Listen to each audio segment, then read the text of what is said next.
мына күн суымай, Құдай қаласа осы газды жеткізіп берсе деген тұрғындар көп өтініш жасап жатыр. Мына қыс жақындап келе жатыр. Көмір су дегендей мәселесі енді. Соған қай жағына қарап көшеміз деп енді елде қобалжып отыр былайды. Осыны өз жұрыңызға алып соны газы бар үйлердің бағасы көтеріліп қалған шығар. Соны өзіңіз қадағалап биыл қосып берсеңіз дегеннен көпшіліктің өтініші. Рахмет. Рахмет. Бізде саясат былай.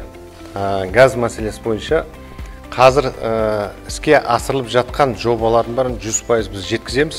Себебі олардың барлығына техникалық шарт алынған, оған Қазтрансгаз да берген, оны да қолдап отыр.